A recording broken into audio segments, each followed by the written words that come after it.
gentlemen, out of Mound, Minnesota, at 218 pounds, he is the great Greg Gagne.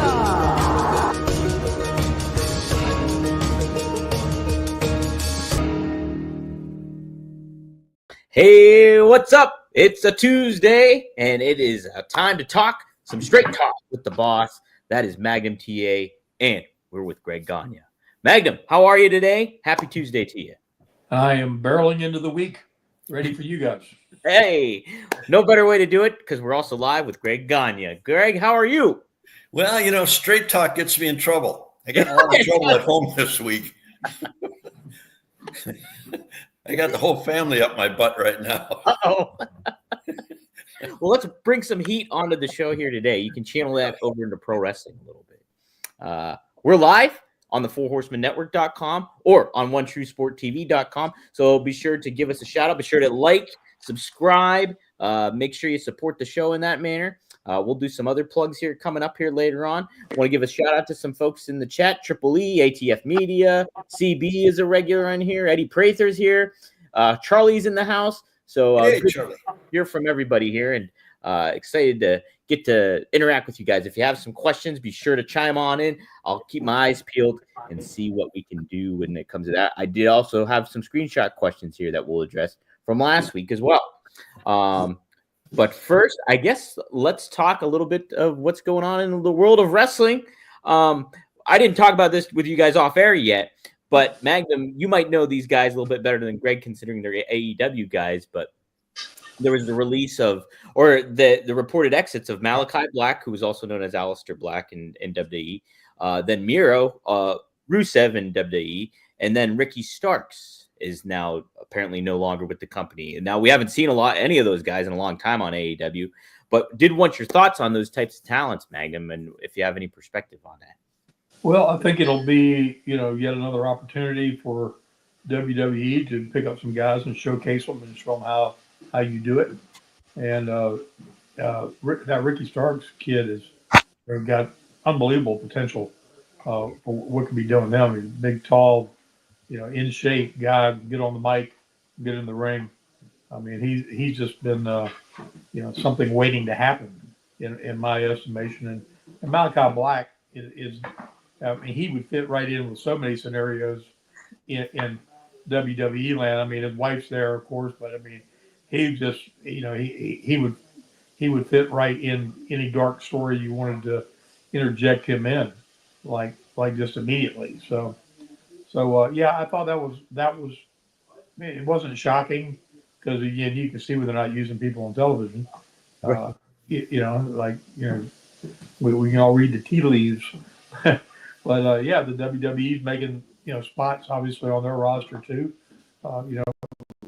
Moving shuffle on the deck, moving people around, and it's so much television to keep people vested in storylines and people. It's still difficult to do that with, but so many people. And I remember vividly when the Jim Crockett Promotions had 200 wrestlers on the roster, and keeping all those people in the middle of something hot and they were doing that to generate arena business, and they were running 3 towns a night and doing big business. But it's very, very hard to get that many people continually on the tip of people's tongues and talking points, and intrigue about what's coming next. So Yeah. Not to interrupt you, but a question for you. When you had a card, how many matches did you usually have on? I mean, with that many guys, how did you keep everybody going? Did they have 3 or 4 towns running a night? Yeah. So I mean, it would be. I mean, nothing to have 8 to 10 matches on a card. Wow. How long would the shows run then? Typically, a live show. Probably 3 hours. Really? Okay. Wow. Okay. So like people always like poo on the 3-hour shows, but they were going around pretty regularly back then too. It was every match was a main event match. I mean, we Yeah. didn't have any curtain jerkers. So, Yeah. So it was. I mean, the momentum would build through the night, and and of course you had your deals where Flair was involved and had a lot of long matches. I mean, my average match was probably 20 to 30 minutes in an arena. Typically in a main event type scenario, if it was with Flair, or for something we built up, it was obviously going to be 45 minutes to an hour. But everybody, I don't think anybody ever had under 15, 20 minutes, for their match, even in the early matches. So. Wow, man, how about that? See, the AWA, we had 4 to 6 matches on the card, and we'd run at about 2 hours. Okay. So you didn't need 200 guys. I mean, God Almighty, I don't know how you kept them all paid. If you seen our parking lot on a TV taping interview day, you'd see a sea of Porsches and Corvettes and Mercedes Benz, and I mean, it was like $21 million that year in paid arena attendance or something. I mean, and Jim paid well, so he kept everybody anxious to, and of course, you were anxious to have your thing take on so much intrigue you could move up and be in that main event spot, because obviously you made more money the higher you were up the card. Right. Well, that's the thing too with these release stars, and you mentioned it, Magnum, and the roster is so big on both shows, on AEW and on WWE. It's just how do they position and move talents around? It's and especially in the WWE ecoscape, because they have these brands where it's SmackDown, you have Raw, then you have NXT, now you have Evolve coming into play, you have independent roster stars with the WEID program. So there's a lot of moving parts that you can implement, different talents all over the place. So, but to your point, somebody like an Aleister Black, he was Aleister Black in WWE, like I said, and here his entrance, boom. It was awesome. If you don't remember it in NXT, go check it out, guys, because it was amazing back then, and you can really elevate that up.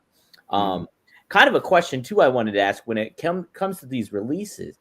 I always find it fascinating because when Triple H gets a hold of these AEW guys, he puts them in the right light, of what we've been expecting and wanting out of it. Somebody Penta, for example, look at the. Well, that's because she was part of it, always been a part of it. Yeah. You have somebody that's not been in the ring, hasn't competed in the ring or been around wrestling except watching it, and now they're going to call the shots. They don't have it, and Triple H surrounded himself with a lot of really great minds. And that's how you put everything together. You bounce things off each other, and then you develop, the angle, the card, the whole thing. And as far as I know, and maybe I'm totally wrong, down at AEW, it's just one guy making all the decisions. You have to have one guy make the decision, but you need a board around you that, and a lot of times when you get wrestlers in there that are still competing, they're only thinking about how they can get themselves over and into a situation or an angle, rather than, people that aren't involved in it but have been. They see the bigger picture. Right. If that makes any sense. No, it makes plenty of sense, man. It makes a lot of sense because Triple H, and we've talked about this plenty of times on this show, is Tony Khan has not been able to delegate. It's just he takes it all on his shoulders and, okay, I'm handling this and this. And sure, he gets some outside perspective. And he even said on a recent interview that he gets a lot of input, creative input, but he only takes about 10 or 20% of it. Well, the issue that Tony Khan doesn't delegate. And it's Triple H seems to know how to delegate and handle certain things that he's capable of handling, but then giving the responsibility to other people on his team. And so I think that creates a great kind of ecoscape, and what we're seeing is reaping results for WWE right now. It's a fascinating thing, and I'm excited to see what he's gonna maybe do with somebody I know he loves Aleister Black, but I'm really excited to see what he does with somebody like a Ricky Starks or anything like that too, because Magnum, like you said too, he's got a good vibe to him. I'd love to see what he would do with Ricochet as a heel. Oh my gosh! Because I mean, he's landed in a lane that is probably going to get him, out of that uncomfortable position he was in before, trying to figure out what his character was to be like. And I think he's going to be a hot heel. Yeah. And so he went there and kind of found himself. Not the way probably anybody envisioned, but he's an example of somebody that got over there, got in a different pool, and all of a sudden found out he had something else in his bag of tricks he didn't know he had. That's it. And you know what, too? It's like he's somebody that has benefited from like the jump to AEW, but another like the Hurt business or the Hurt Syndicate now. They just, they had the faction going on for a couple years, but it was cut short in a lot of people's eyes, I think. And so now they just look like ultimate badass tag team and faction in AEW. It's just, how are they going to keep? Is AEW the booking machine? Is that going to keep it up? Is Tony Khan going to keep those balls up in the air where it's just like make these guys feel like a big deal and continue to make them feel like? You have to have one guy make the final decision. And guess that's Tony Khan, but he should have input from people really that aren't in the ring right now. I mean, you got Shawn Michaels down there. I'm sure he has his nose in there helping because he's got a great mind for the business. Yep. And some of the others he's surrounded himself with, and they feed the ideas. He takes them all together, and then he formulates it and puts it out there. Yeah, absolutely. And that's the way it works the best. Exactly. You got to find that good kind of balance where, like, yeah, you're still a boss. You make the final decision and stuff like that, but you give other people responsibilities, or they can help with the creative input and the process of it all. Well, what about Seth Rollins' comment about there wasn't anybody over there on WWE level? Wow, that's right. Was that strong? I don't know if that was a half-ass shoot or if he really felt that way, or was just trying to be in a heel. But granted, Edge and Christian aren't the same Edge and Christian of 10, 15 years ago, but they're still masterful, storytellers, and Dean Ambrose still can tell a pretty good story. So they got some people there that, the right light could definitely still, swing for the fences and knock one out of the park if given the right. So I thought that was a little brash. Little bit. It's the funny thing is too, is because I think about like when NXT and AEW went head to head back in like 2019, and Triple H made the reference of like a pissant company kind of thing, and then you have the aspect where AEW during that time was improved and got was more the engaging show, and then NXT was cut short. Vince pulled NXT out from under Triple H a little bit, but now the tide has turned. Triple H is in control. He's got more free reign, obviously, with Vince gone. And so him being like, well, I have these.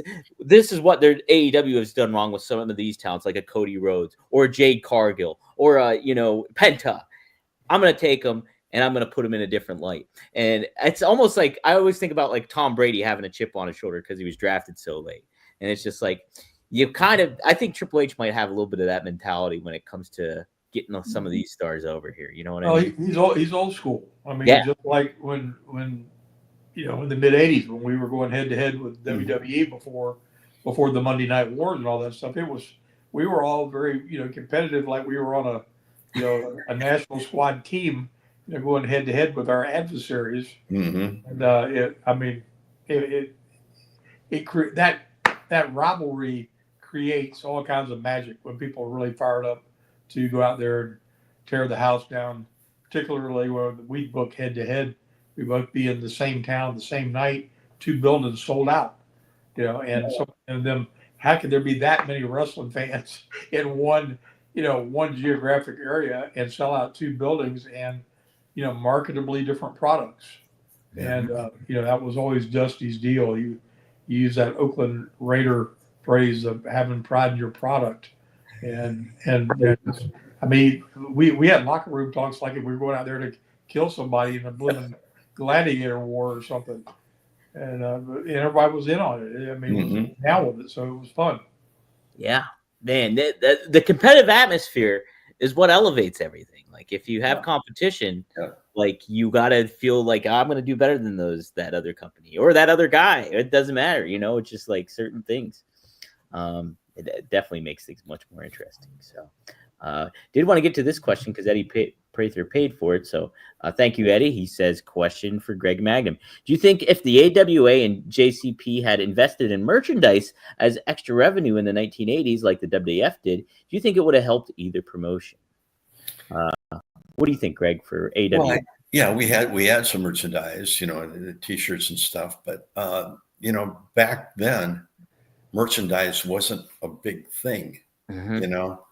Like now, I mean, like we got the action figure. Vern came out with those action figures. Remco came to him, and that was really about the first merchandising that we did. Vern, way back in the 50s. In fact, his book just came out, and it talks about that. Back in the 50s, he could see what merchandise did. He had the first wrestling game. Board game? Oh, yeah. And back in the 50s. And then he had his vitamins. He had protein power pack. He had the 3 Ps for the kids. He had, he really knew how to market himself, which at that time nobody did. And he took advantage of it. And when you read his book, you go through all that. And today, I mean, the WWE, they probably make merchandise more money than they do in the wrestling. It's crazy. Or as much as. Right. It really is. But they've done a great job, and they've elevated their talent. They're better known than any of the football players or baseball players or basketball players out there. When you put the whole group up there. Yeah, yeah. Magnum, how about Crockett with the merchandise? I know you guys had a fair share. Yeah, that totally missed the boat, but that wasn't the thing that really hurt the needle. They were running it, tight knit, family owned promotion, been in business over 50 years, blah, blah, blah, blah. And they needed outside the box thinking people to look at the product and say, hey, all these characters you have, they're all, these are all things that could be licensed and done so much with, and, opening doors for, Dusty and myself and Rick and just being involved in other genres, like on the Tonight Show, or here making appearances, making it bigger than the in the ring, historical experience. And then this was on the cusp of that, and saw that and took it global, and it was like, because we were so kayfabe and so embracing of protecting still the business, we'd have probably been on a talk show and killed somebody and on national television or something, and been horrible. I mean, I could see the Raging Bull Manny Fernandez right now coming over the desk with a flying burrito on somebody.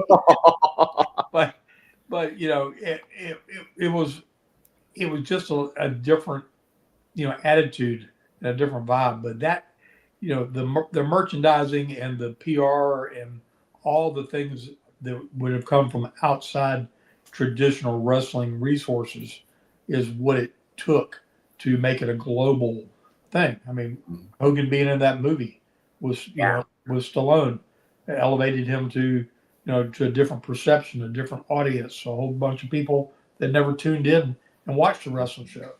And people like personalities. I mean, it's no different than if there's probably some great personalities out there on the football field that never get an opportunity to talk into a mic, and might be a real ham, might be really good at it, but don't ever get that opportunity.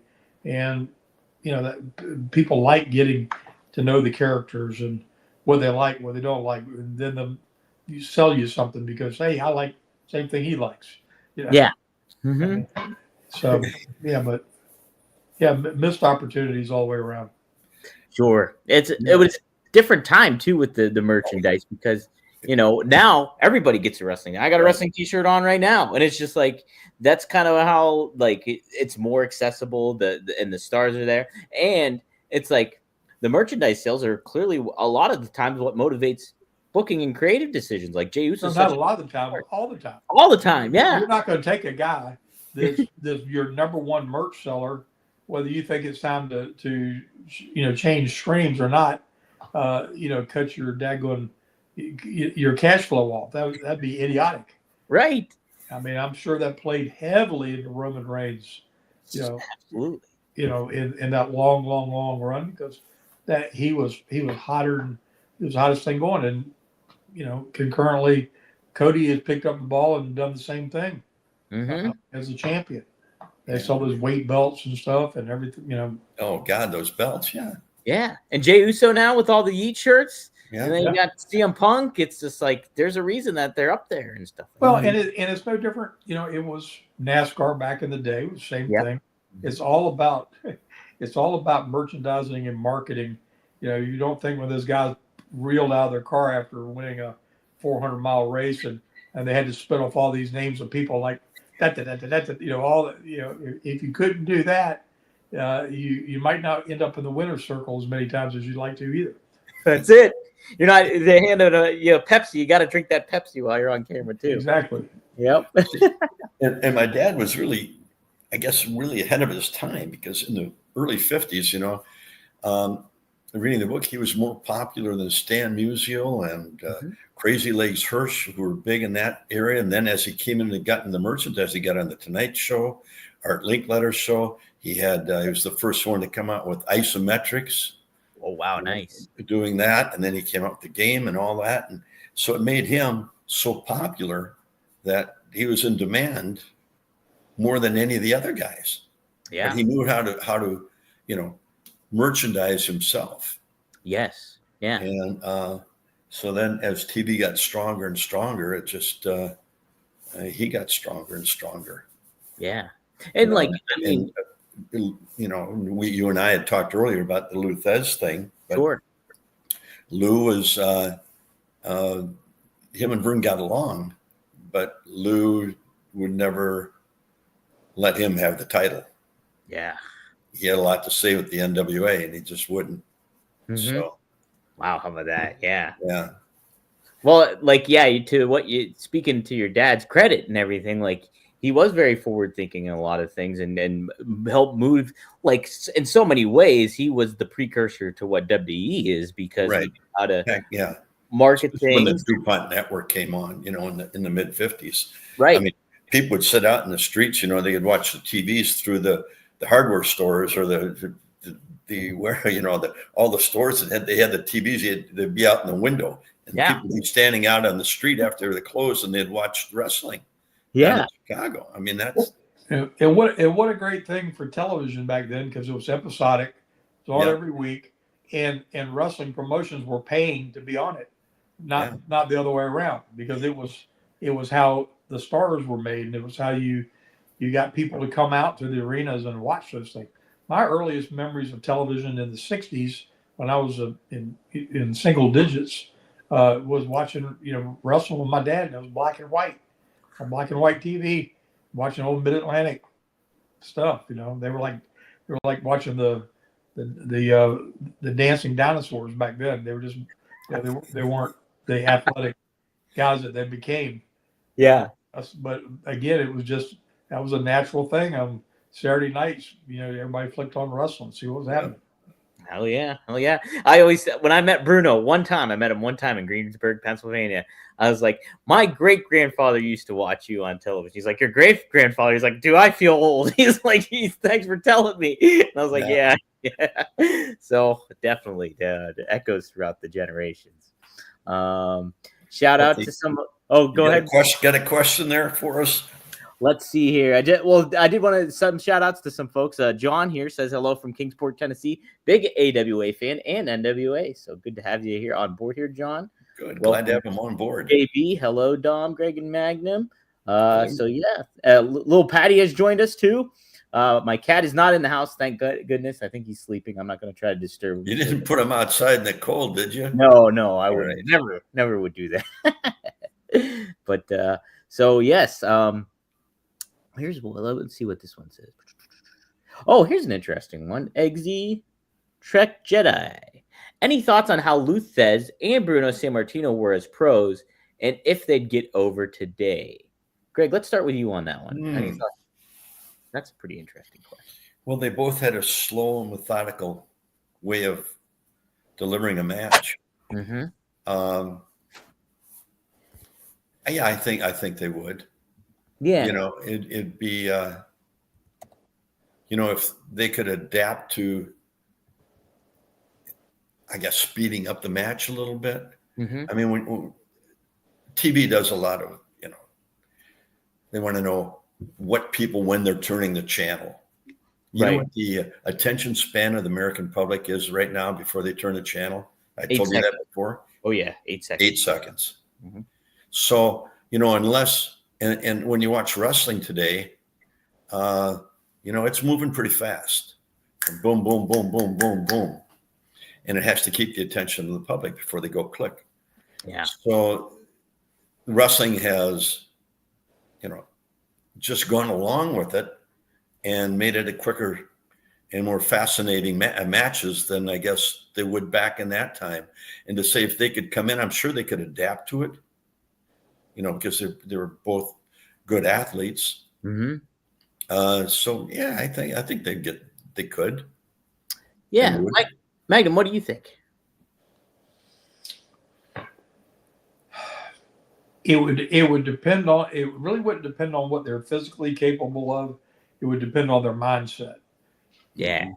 So physically, they're certainly capable of, you know, doing some amazing things. But if they couldn't fast forward their brain to the audience change Yeah. and the difference in society and you know, that, to Greg's and your point, you know, the attention span thing. I think guys like that could get over in a house show, but they would be really, really, really tested to do it in a television environment. Mm-hmm. Because of the time. Mm-hmm. You know, I think they could tell the story in the building that would get the people's get them, because the psychology is still the psychology, and, Right. and they could get them feeling what they were portraying, but it'd be very difficult on a television thing that's just got to be so spot on and having to memorize a match. You know, that would be that'd be a painful thing for me. Oh, shit, me too. I can never do that. I mean, you know, my hat's off to them that they do that. And I've heard, you know, stars of today's, you know, some of them, you know, make little of the fact that, oh, well, you couldn't even remember a match. And I said, well, you couldn't even work if I, you know, put a gun to your head. But, you know, but, you know, that it's not a fair comparison, because it's just like being somebody who's a trained thespian and an actor on a stage and can go learn the words and the script and deliver it in such a way that it's, you know, it just grips people. I respect that, and that's something special to that.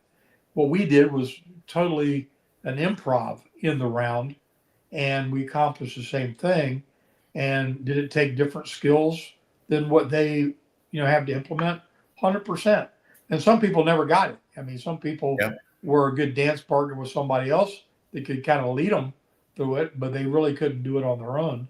And, you know, and that's the little weird nuances, because I feel like people like Randy Orton and Seth and Cody and, you know, there's a, you know, a group of people within that nucleus that could work that style and do that. If that was something somebody said do, they could do it tomorrow. There's some that would be like deer in the headlights, and what do you mean? We'll call it in the ring. You know, Yeah. No, you know, and you know, it just wouldn't be, you know, they'd be too much fish out of water. But again, the stylization that, you know, somebody becomes comfortable in, you've got to have people on point, and they have to be at an exact place and an exact time, so neither one of you get killed. Right. Because the things they're doing, you know, involves both people, you know, reacting to it. So it's you know, it's evolution. It's like I enjoy watching modern movies, and even the movies that I love so much back in the day, John Wayne and Clint Eastwood and Charles Bronson. They don't keep my interest anymore. Yeah. You know, I can't. They're not edgy. They don't. They need a, you know, they need a modern twist to them to get me to want to watch them. So, I'm a victim of it too.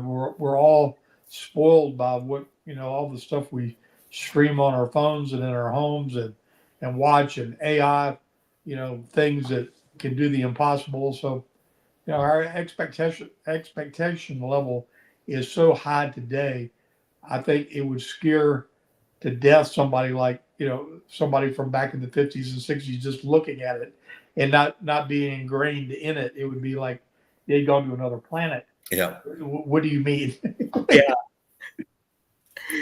It's true. It's like, I think guys like Luthez or Bruno and things like that, I certainly think that they could fit in today's ecoscape, but you'd have to have the consideration of like, okay, they'd have to be modernized into the world that we are today, because like, Bruno, his fighting style was so different, and that WWE style back then was like punch and kick, kick. like, Yeah, punch and kick to everything like that. So it's like, if he were to been put into the modern day, he would have been trained a certain different way and learned a certain different form. And like, plus you got to think about the cultural times that it was. Like, Bruno was a big, everyman, kind of identity, where he identified with a lot of ethnic backgrounds when it comes to like the Italian, the dock workers, and exactly. And so like, Mhm.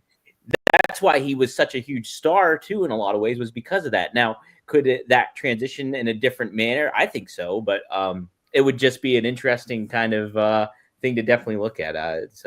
Luthez obviously is such a Lou pro. would have to be like Gunther. That's what I was gonna say too. Is like, if you want to look at somebody, look at Gunther right now, because that Luthez would fit that role too, or like a Cesaro or somebody in that there as well. Speaking of Gunther, we did get an official first WrestleMania match revealed. It is Gunther versus Jey Uso. Jey Uso. Boy, I tell you, that was when that Jey Uso came out the other night, that crowd erupted. Yes. They went on for almost 10 minutes. Right? He stopped a couple of times. He was out of breath, and more, they wanted more. They did. It was phenomenal. I mean, he has really captured the audience of professional wrestling. He's done a fantastic job. And I think he's going to have a heck of a match with Gunther in WrestleMania. Yeah, Gunther came in, and boy, he got so much heat. He destroyed him. He did. He's heavy-handed, boy. Yeah. He's like Magnum. Dang. Yeah. What do you think, Magnum? What do you think of that match? I wish I could teleport myself back into 1986 so I could experience. There's so many of these guys I'd love to be able to be in the ring with, because Me too. That solid work is just, that's meat and potatoes, man. You can't say anything bad about it, because you're standing right there. You're 5 feet away, and you see the impact of what takes place, and that's what I was schooled on. That's what Eddie Graham ingrained in my brain, and Bill Watts, and make believers out of them, and it's lay them in. It's not for the faint of heart.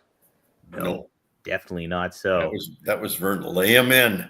Lay him. Well, I tell you what, seeing Gunther laying those power bombs, I was like, holy smokes!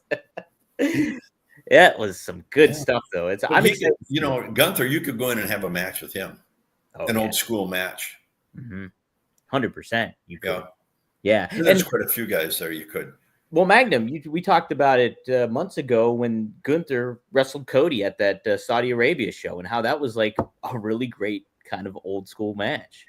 Yeah, 100%. And it just shows you, I mean, they had him, he basically beat himself by getting him locked in the sleeper hold, and Cody rolling back when he had his own hands locked and he couldn't let go. Right. And it was brilliant. And those things that make logical sense, people can't help but get pulled into it, because they're like in the struggle with them and go, oh my gosh, he can't get out of his own hold. That's it. That's it. We'll take this question from last week. Mr. Jo actually he reposted it again in the chat, so we'll use it right now. Did AWA and JCP have an Undertaker / Andre type of locker room leader? Greg, anybody in the AWA? Who's JCP? Jim Crockett Promotions. Oh, so, Jim Crockett. I'm sorry. I thought it was some other league. I'm going AWA, NWA. Where did was that a Japanese one? That's Jim Cornette's new promotion. Ah. What was the question? A locker room leader. What? Did AWA have a locker room leader? Oh, there it is right here. Did AWA and JCP have an Undertaker, an Andre type locker room leader? Oh, God. Not really. No? No, it was a cohesive group and everybody had input. Mm-hmm. And,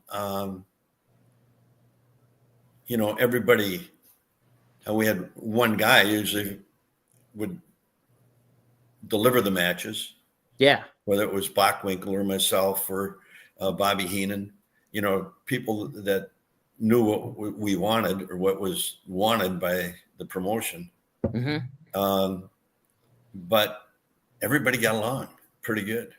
I mean, once in a while, you always have somebody that, you get a David Schultz in there or somebody like that. You got Mad Dog. He's a wild card. You're not sure what's going to happen when you talk to him. But all in all, it was pretty good. It was really a good group of people. Good dynamic. Yeah. When you had that top talent, everybody was pretty good.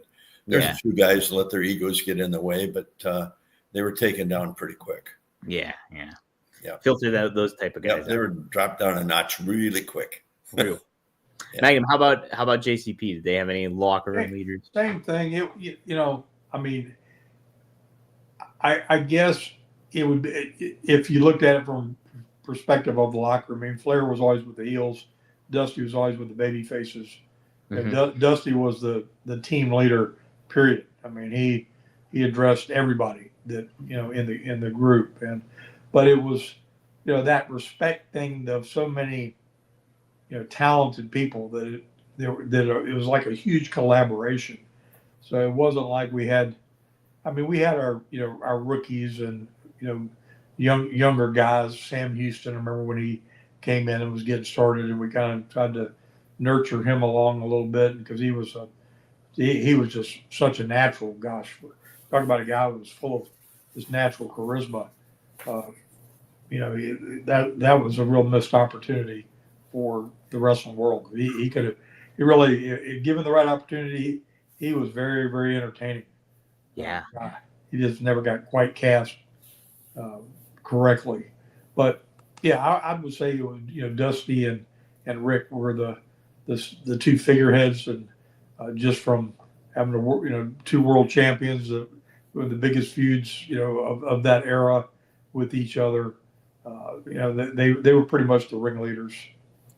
They would, yeah. That's who I definitely was assuming Dusty was probably one of them, and yeah, it makes sense. Flair was for the heel locker room.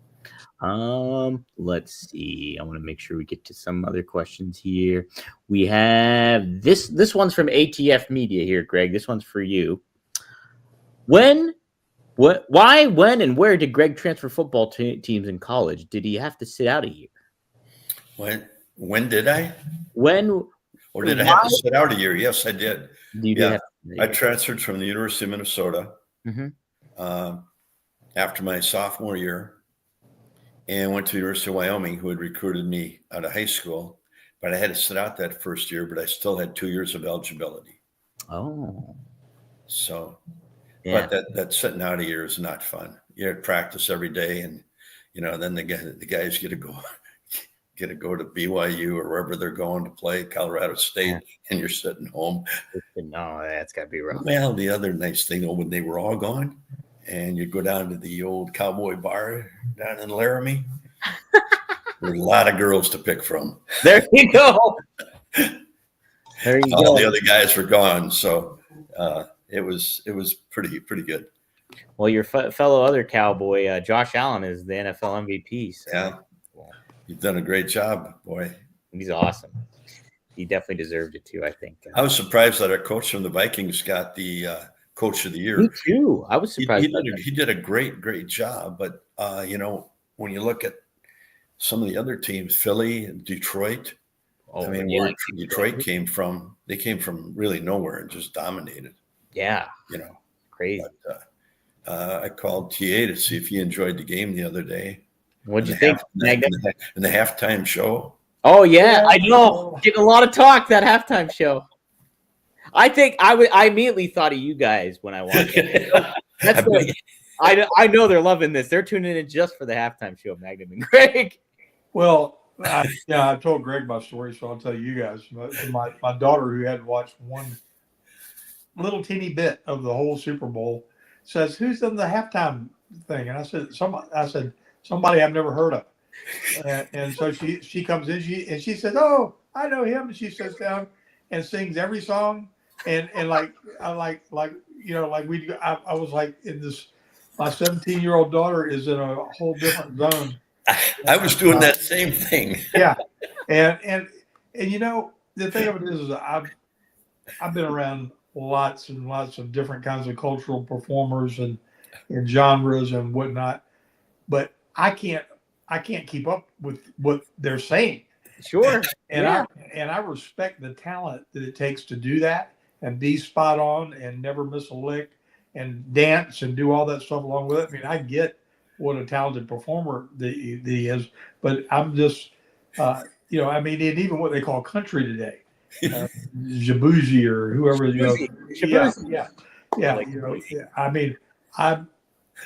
there's like infiltrating, different stylization, and I get it because there's obviously a lane for it, but I'm still old Hank Williams Jr. And Waylon Jennings kind of guy. So not about it. I called TA right away. I said, "What did you think?" I didn't understand a word they said. And then Stan Hansen called me the other day. Stan, how'd you like the Super Bowl? Super Bowl was great. And I said, "How about halftime?" Halftime, he went off. Well, that's the thing too, Magnum. Your point is great, spot on. I think because he's talented. I know who he is. I couldn't keep up with the lyrics. It's definitely like a talented thing, and I've listened to a couple of his songs and stuff before as well. But I think too, what the Super Bowl is like that fit a crowd, a particular type of crowd that would tune in and watch, a younger crowd. But when people are tuning into the Super Bowl, it's everybody watching the Super Bowl. So if you want to really get yourself out there to market to a huge audience, you have to cast a wide net. Kendrick Lamar is for a younger crowd that appreciates it and things like that. It's not for everybody. And, I think if I were the NFL, I'd be trying to think of a way, well, geez, how can we incorporate the modern with the classic that everybody's familiar with? If you think of somebody like a Michael Jackson, everybody's familiar with Michael Jackson songs. Yeah. If you were playing the hits, everybody would be able to do it. But Magnum, you weren't able to get it. Greg, you weren't able to get it. I kind of got it, but then the younger audience got it. And it's just but even if they'd had, you're in it too. Mm-hmm. Yeah, if they just had, to your point, just somebody that crossed genre that could have interacted with them and they could have played off of, it would have pulled everybody in to be able to relate. Sure, a little bit better. But I mean, again, I sat back and took myself out of my head for a minute and said, "Wow, how does he remember?" Because a song is a story to me, and the way that comes off is like the longest dialogue of all time. It is in rhythm and it's in tone, but it takes you got to take a tremendous amount of talent. I just want to hear Taylor Swift come out. I know, right? That's a whole nother subject.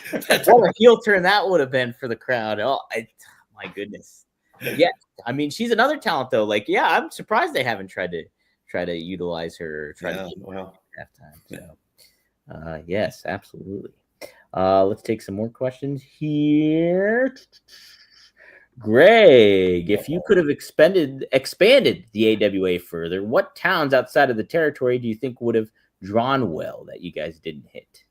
Well, I think anywhere you went, but Vern would never go into anybody else's territory. Yeah. He created new ones. We were from, from Minneapolis to the West Coast. And we had, far east, we went Wisconsin, all of Wisconsin, Chicago, Illinois, Iowa, Minnesota, Salt Lake City, Denver, Phoenix, Las Vegas, eventually LA, San Francisco. We didn't go into LA, we went to San Francisco. Oh, okay. After Roy Shire was out of there, Ray Stevens got that set up. So we had a, and then across Canada, we were on, there was a TSN up there, and it went across Canada. So our main one was Winnipeg, but it was so popular in Winnipeg that they picked it up and went all across Canada. Wow. I mean, I went up to Montreal for a match, and I thought, Jesus Christ, they're not going to know me for a bale of hay. And man, it got a heck of an ovation. I mean, I didn't realize that our TV was in there and they were picking it up. And Gagne being French, it kind of, it worked. Played into it. Yeah. In fact, in this book, the Vern Gagne book. Yes. Inside and Outside the Ropes with Vern. Here, you have it? Pull it up if you have it. Yeah. And they had, the guy did a good job. He went back our ancestry. That's hard to see, isn't it? Vern, Inside and Outside the Ropes. And he went back to our heritage, 13 generations back to France, to like 1500 something. Dang. Yeah. So it was really, I got a good education through it. He did a good job on that.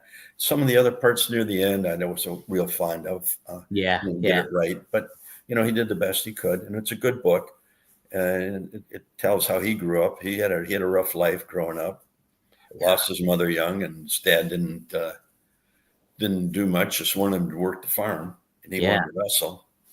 And he wrestled. He ran to school, probably 20 miles. Wow!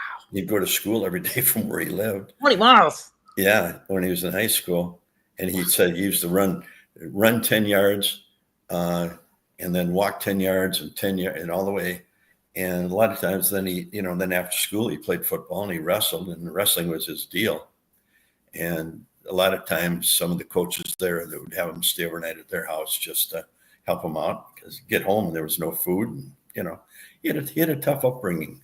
Man. But, he was self-made, really.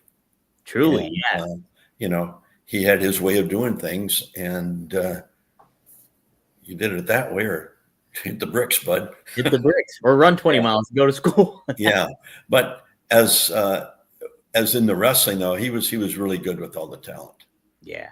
They respected him, and he always made the calls. He had Nick and myself and a couple other people that when we went to the arenas and he wasn't there, then we would deliver, what was going on, what was happening. Yeah. But no, he was a heck of a guy. He really was.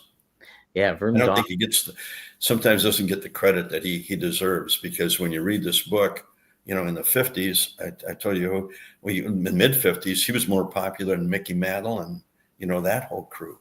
Yeah. In fact, the first time my dad, when the Twins came, he took me to a game because Mickey Mantle was my idol. Yeah. When the Yankees were in town, he takes me and after we go into the locker room, and Mickey Mantle, Roger Maris, Whitey Ford, Elston Howard, they all come running up to my dad. He's like, and I'm going, what the hell? I'm there to meet Mickey Mantle. And these guys are all over my dad. That's awesome. I think that's the first time it really dawned on me that the impact he had, not just in rugby, but nationally. Yeah. And it all went back to when the 50s, when he went on TV, and he became that first major big star there. Man, yeah. Well, guys, if you're interested, you can get that book on Amazon. You can get it at Barnes & Noble. You can get it at Lulu. What was it? Lulu Press. Lulu Press. Hobo Rakuten. Cool. So I'll post it's all links. Online. You have to go online to get it. And I'll share some links in the clips that we do on YouTube. I'll do it for the episode here that you can click on and go and buy that book and check it out. Because I'm sending you both one. I got 20 coming. All right. Don't burn it. No, I don't burn no books. Hey, Speaking of Philly, though, we had a Philly question for Magnum here. Let's see. Philly won the Super Bowl is what I meant. Where's it at? Here we go. Pez asks, does Magnum have any fond memories or stories of wrestling at the Philadelphia Civic Center? Well, every time we were in Philadelphia, it was amazing because they were some of the most electric fans of all time. But one of the funniest things that I've ever seen in my life, when we very first went to Philly before we got on TBS and we like popped it. It was kind of mediocre crowd, and we were staying in some hotel right across the street or something. I mean, close. And so Flair and I and Dusty and Ricky Steamboat were all in the bar. And when I first came in the territory, Rick was a babyface. He hadn't heel yet. So we're all together, and it's no big deal. And of course, Rick is being Rick and making making a party out of a very few people. There might have been 5 other people in this place when we walked in, and it turned into a zoo before we left. But the funniest thing was it's snowing just horrible, and everybody's hungry. So we get these cabs, and we get them to take us to some diner. And it was out by the airport or something. But somehow in the midst of all this, I saw Rick, and he picked up his fork, and he had eggs on the end of it. He's going, and he went, boop, and he flips eggs over, and he hit Ricky or something. Next thing you know, this food fight is going on, and it's a spectacle, and we're not in real good shape anyway.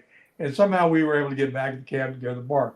But the punchline was Rick had to go. Well, he was leaving for Japan the next morning. So we all come dragging to the airport, just looking really, really rough. We thought we looked rough until we saw Rick. And he's got his coat on his towel, and he's got egg yolk dripped down the lapel. And I said, oh my gosh, to be the man, you really got to beat the man. Because he took a licking and kept on ticking, man. He was ready getting on that plane and going ready to fly around the world and go do it again. Oh my gosh. But Philly was a hot spot. I mean, when it got on fire in that Civic Center, that building would hold, I don't know, 10,000 people. And it was so electric. When Tully and I took the I Quit match kind of on tour around, we fought all over that building. Those people, I mean, they love violence.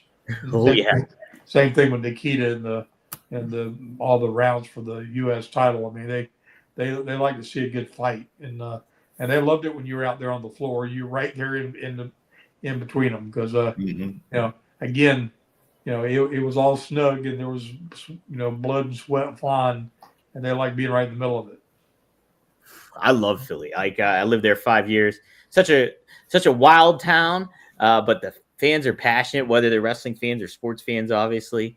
And it's such a great city. It's crazy, but I like the crazy. So it's a big. Somebody from Philly shut my computer off when I was. That's what it was. No, we got this MediaCom out here, and our TV goes down, our internet goes down. So I missed the story, but no, Philly, those people are great wrestling, great fans of all sports. Absolutely. Really, yeah. Well, Greg, the topic was a food fight. Did you ever get into a food fight with wrestlers? Food fight with wrestlers? Yes. Not that I can remember. No. But I don't remember what I did. I got in a fight with Laura, I know, yesterday, and I'm going to see if she comes back. That was my food fight. Well, hey, we'll close it out with this one. I want to make sure. Yes. Logan, he always asks the Power Town question, so this seems like a good one to ask. Magnum, Greg, what's your vision for Power Town in 2025? Go ahead, Magnum. You've been hanging up. I'm going to sit back. I was going to sit back and let you philosophize. You want to see what I said? Yeah, see what Greg Be big in 2025. Get ready. We're going to knock the. No, my vision, honestly, the vision for 25 is to implement from the lessons learned some internal process improvement to enable us to get ahead of the curve and develop and make product so far in advance that the wait times for figures will be cut down to like 45 to 60 days, if not have things made that nobody knows about until we make them. Yeah. And just have we make X number of them, and you get them or they're gone, and that kind of thing. Because we have such a huge roster of folks, but it takes multiple different stylizations and lines to be able to serve all those people, because the development process for our ultras is just so painstakingly long. There's just no way to get around it. It's like if you're gonna have a baby, it's gonna take 9 months. But if you're gonna make a figure from scratch, it's gonna take 9 months. It is what it is. It doesn't matter whether you're Mattel or Jazzware, whoever you are. Everybody has to go through the same process. There's design, there's approvals, there's cutting steel, there's doing things that just takes time. And oh, by the way, it's all in Asia. So if there was some way to get it done domestically, you would cut probably a month and a half, 2 months out of that cycle. We actually had things landed in LA that came off a boat, and it took it as long to get from LA to Alabama as it took to get from China to LA on a boat. That's crazy. And it makes you just want to strangle somebody, which I don't want to feel that way about anybody, but it will really test you. Makes you want to get him in an I Quit match at the very least. Well, if I realized that was going to be my only time in life to really be able to blow off steam effectively, I'd probably been a little stiffer. A little bit more. If we knew what past Magnum knew what current Magnum was going through, he would be channeling that in many different. You might not have as many friends in the wrestling business if that was the case. That's true. Dang it! I hope Greg tunes back in real quick because I wanted to ask one final cool question. But Magnum, any other updates on the Powertown front that you want to give before we? Just that we've delivered all the Myers and Cardona figures. They've all left our warehouse and have been shipped out, and so those will be getting in people's hands shortly that had ordered them and may not have received them yet. And the Remcos are in the cycle of trying to get to us, so they will be next, followed by the TNA product, and of course behind that will be Ultras too. But we've got 3 different new things that are all literally within weeks of being able to showcase and start showing people. So I feel like we'll have something new to show people here by the end of the month. I'm back. Awesome. Greg's back. Well, cool. This fucking MediaCom here. Well, keep your eyes on Powertown, guys. Are we still on? Yeah, that's okay. We're still on. Sorry. I did want to close with this question. People were talking about the halftime show in the chat, so I wanted to pitch this question to you guys. This is what we'll close out on. Anybody, any band, any act, anything like that, living or dead, you could pick for your halftime show for Super Bowl. Who would it be? Greg, let's start with you. Ooh. Who would your halftime show?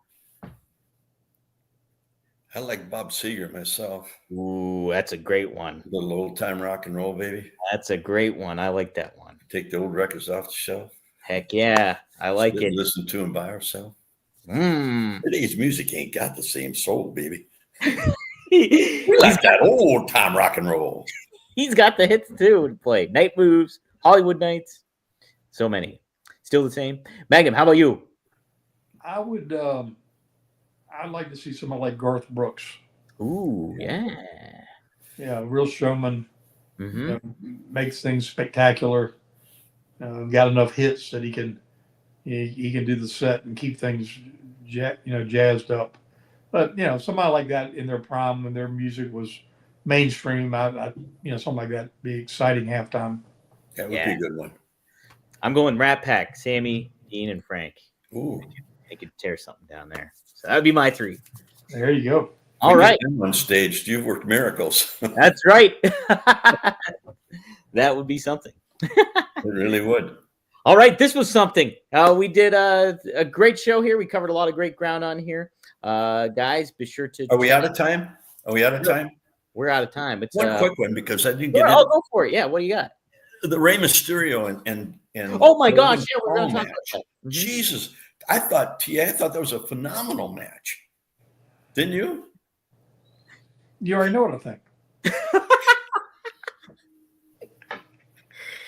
Well, explain, man. I thought it was an excellent match. I don't understand the end of it. I don't understand why it concluded exactly like it did. I don't think there's anything wrong with anybody ever doing the favor. And I know that they're pushing Logan hard, and I know Rey Mysterio is there to do business. Just to me, Logan is such a strong heel in that lane and embracing it that they didn't give him something just to be dastardly to where he got the advantage to get the shot, to get the deal. But for as short a time as he's been in, he's a heck of a performer. Yeah. But again, everything you do when you use an asset as big as Rey Mysterio, you want something that's really going to elevate. That win's really going to elevate the heat, the whatever what you're projecting for that character. And to me, it just was like, Yeah. I mean, I almost thought something went wrong. Like he was supposed to have a gimmick, or he was supposed to have something that, like he had done, countless times before when he's using the brass knucks and all the things he had. Not that he didn't look like, that he's obviously a bigger, stronger athlete, but Rey's, he's wrestled everybody. He wrestled Batista when Batista was probably 300 pounds. Right. And got the advantage over him. So it wasn't that. It just, to me, the storytelling of the match was so good. Yeah. The conclusion left me a little flat. Yeah, they needed to have some heat there. Right. I'm 100% with you, Magnum, too, because I love the match. I thought the match was great, and I think the dynamic between those two guys, Rey being such a great, one of the top baby faces of all time, and then Logan just being an organic heel, and them to interact off one another, and like from a selling standpoint and everything like that. I just thought that it was such a wonderful match. The finish, though, it's like, man, having Rey lose clean, and I know they put him in that position here at what he's been doing at this point in his career, but I think it's like, if you're gonna do that, make it on a real big stage where it's just like, oh, that's really packs a punch. It packs a punch in a certain way, but it's Raw on Netflix. I just think they should have kind of protected Rey a little bit more. Mm-hmm. Yeah, and that's all.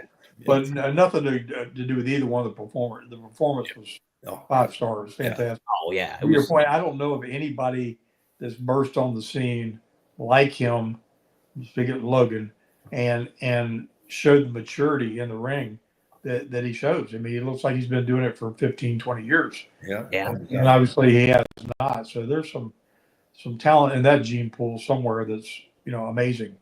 And he's obviously gotten to love it because he doesn't need the money. Right. He doesn't need that to be successful, but he's really. Well, we do. Maybe we should call him. Let's get him on. You need money? Greg Gagne. Yeah, right. No. Yeah. What are you, addicted to eating or something? You want to buy groceries? I can't write any more checks. I can tell you that. I like it.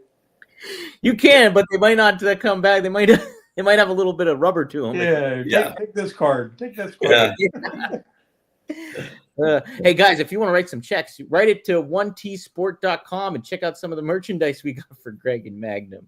We got some good stuff here. The hoodies, it's still cold. It's cold up in Minnesota right now, -2 degrees. Get the High Flyer hoodie, Greg Gagne, and get a coffee mug too, and stay warm up there. You can stay cool and dry in this Magnum TA hoodie. You can go to 1tsport.com, get a mug, get plenty of merchandise there. There's plenty of other merchandise. We got a Magnum and Greg here, like this T-shirt as well, dressed like a champion. And we got some Magnum and Nikita merchandise too. You can check out. It's all there. 1tsport.com. Support the show and get the brand. Greg, Hollywood's calling you. And we'll be calling you guys next week here on Straight Talk with the Boss. Magnum TA and Greg Gagne. We'll see you next week here. All right. See you later. Sorry, guys.